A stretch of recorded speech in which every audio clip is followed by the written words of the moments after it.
What's up, Scyushi Squad? We are back in some more Trove, and today is not going to be a video focusing on the Solarion's abilities per se, but this is actually going to end up being a video focused on how to obtain the Solarion. So we've already got another video that's going to be talking about all of its abilities, the ins and outs of the class, and so on and so forth. Not to mention, I'm probably at this point I've probably already done some streams playing on the class and, you know, talking about it and explaining it.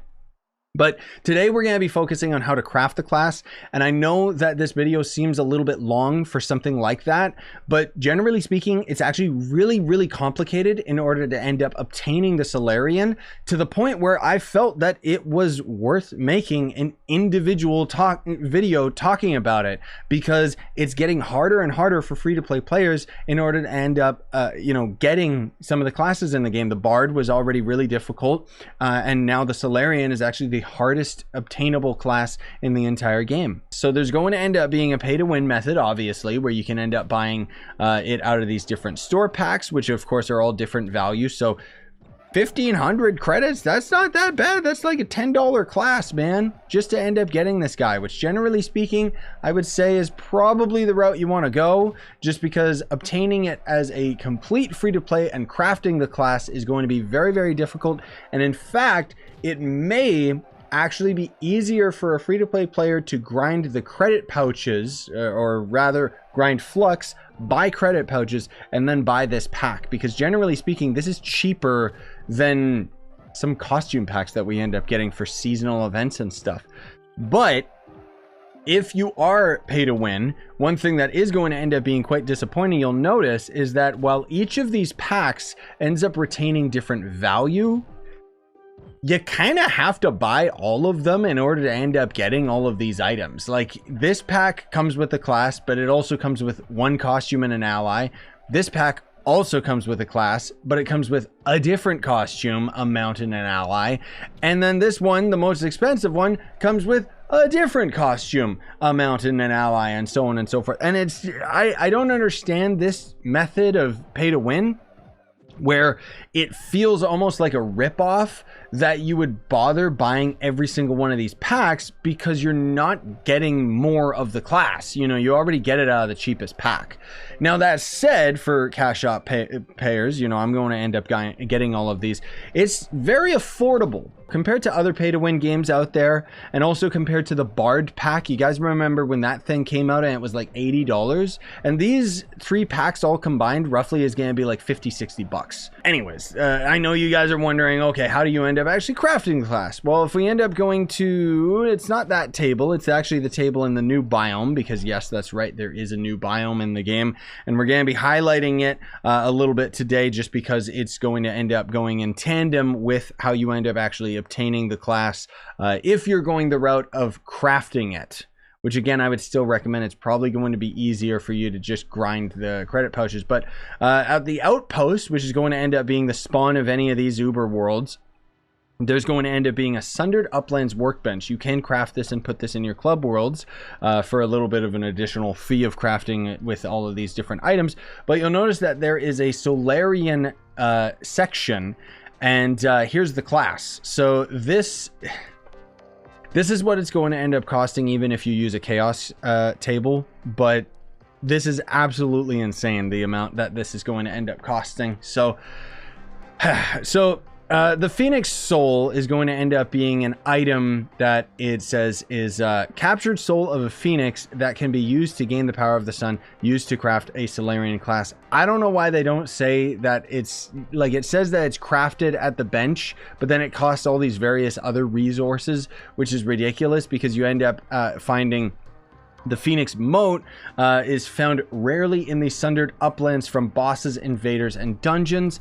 And then the Irradium Ore, which is a new ore specifically found in this area. The way that this biome works, I just want to put it into perspective for you guys, is it might just look like it's, you know, the Skylands, okay, but it actually has a lower tiered area as well, with its own dungeons and its own resources. Yes, that's right. In order to end up getting all of the resources required for this character, you're essentially going to have to end up going on both the upper level and the lower level in order to get all these items, okay? So bear with me.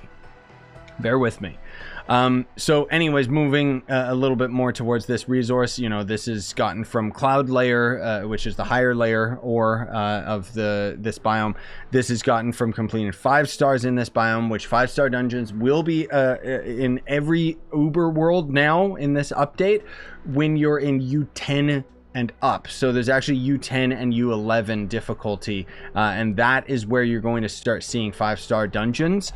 But anyways, let's continue a little bit further. So there's going to end up being this item, which is found in the Cloud Layer of the Sundered Uplands, which Cloud Layer is the upper layer, and then the Radiant Soul, which is from composting trophy items that you get from enemies from the creatures at the lower tier. So the radiant creatures from the Sundered Uplands. I'm pretty sure that's just creatures like in this area, but you'll end up essentially have to compost their trophies that you can end up getting as a rare drop. Okay, that's how you end up getting these bad boys. And you can see it's a very, very expensive, even just to craft one of these. More specifically, the ore requires 90,000. I feel like the devs made a mistake and put a little too many zeros in all of this stuff, but you need to end up having one of them. Okay, whatever, at least it's just one.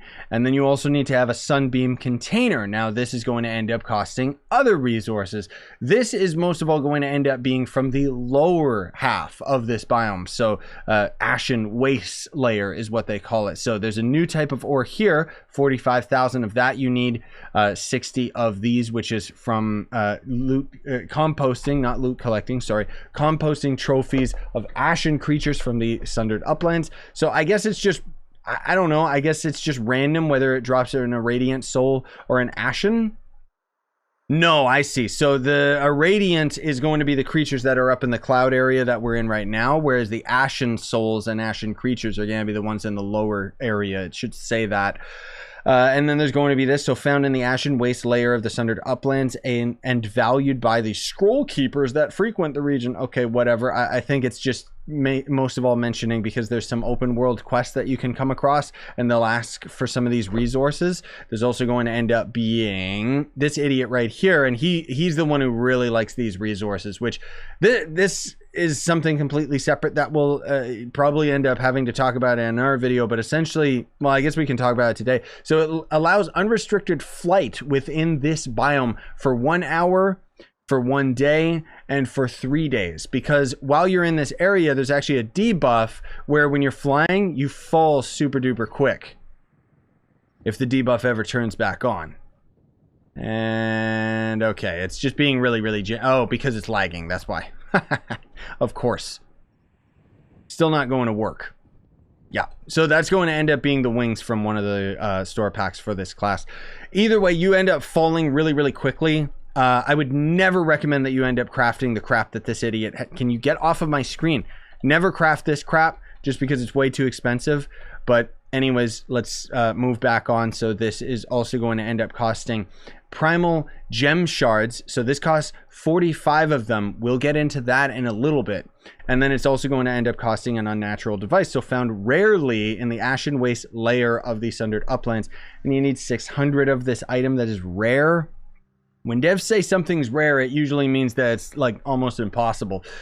But let's move on to the primal gem shards. So this is actually going to end up being the hardest part. All of this other stuff is very overwhelming and very confusing, but most of all, the primal gem shards are just going to end up being way too difficult to obtain. So we need 45 of them in order to craft the sunbeam container. So let's actually move on to the crystal gems category. So how do you end up crafting the primal gem shard? Well, it's going to end up costing you 12 of each gem spark element. How do you end up getting the gem spark element? Well, you can end up crafting it or loot collecting crystal fire gems. In order to end up getting crystal gems of any elemental type, it is exclusive to U11 difficulty, which, even though on the test server, U11 difficulty says that 20,000 PR is the base requirement, I can confirm that you need 35k and up.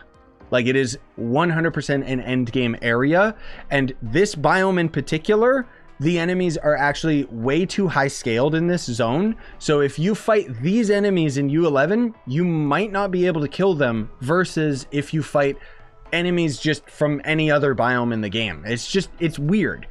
But anyways, the other option is to craft these bad boys, right? And crafting them costs 35,000 gem dust each. So in order to craft one primal gem shard, one is going to cost you 430,000 of every elemental gem type, because you need 12 of these, okay?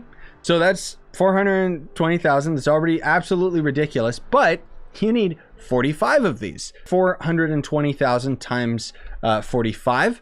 So in order to craft just this one box, you need to have 18,900,000. So 18.9 million of every gem dust type, not just one type. And then the class itself costs an additional 150. So 420,000 times 150 is 63 million. You need to have a astonishing 81.9 mil of every single type of elemental gem dust in order to fully craft all of the primal gem shards and the sunbeam container, not including all of the other resources you gotta just grind out of this world in general, right? Now, I know that that sounds extremely daunting, and that's because it is. As a free-to-play player, you cannot get this class unless you are at the end game, because the only way that you could end up actually crafting this bad boy would be if you are in U11 difficulty and you're gaining crystal gems because you're just farming so much, because each crystal gem is going to end up giving you one of the gem spark elements. So 12 crystal gems will end up essentially giving you the amount of gem sparks that is going to be required in order to end up crafting the gem shard. Now, that said, you need 12 crystal gems of each elemental type, but that's far more obtainable and easier to get. Still difficult and still very time consuming, but it's way easier to end up going that route rather than actually crafting all of this stuff, because again, I feel like the devs put a little too many zeros into all of these things without realizing it. And that's how you're going to end up just crafting the class. Other than that, there's still tons of other things like this costume right here, this costume right here. You can just see the daunting amount of resources that this is going to cost. However, all of this is going to end up being able to obtain as a free-to-play player for credits, or a pay-to-win player by just buying credits. So again, which is the greater of two evils? Is it going and grinding all of these resources, or is it just focusing on grinding items that you can sell for flux so that you can buy credit pouches in order to end up just buying these packs? I think we've got today's video finished, because this video isn't going to be focusing on the abilities of the Solarion, because we've already got another video that's going to be covering that. This is specifically how you obtain this class. And I'm sorry, I know that this video seems pretty lengthy just to end up explaining how you get this character, but I just wanted to end up putting it into perspective just how difficult it can be to obtain this guy if you're going the complete free-to-play crafting only route. Okay, so again, to reiterate, I would say even if you're free-to-play, it's probably best to end up just buying credit pouches from other players, so long as you have a method of grinding flux, just so that you can end up getting the cheapest pack. Because otherwise, I cannot in good conscience recommend that you end up no-lifing this game to the point where you would end up crafting all of those items in order to end up just crafting the class outright. And especially because all of these gem items are just so obscenely valuable to level up crystal gems that you don't want to waste any of them on crafting this class. Okay, so anyways, thanks for watching. Smash like, sub for more, buy the merch you want to support the channel, and have yourselves a wonderful day, ladies and gentlemen. Hopefully some of this stuff changes before it goes to the live server, but I doubt it.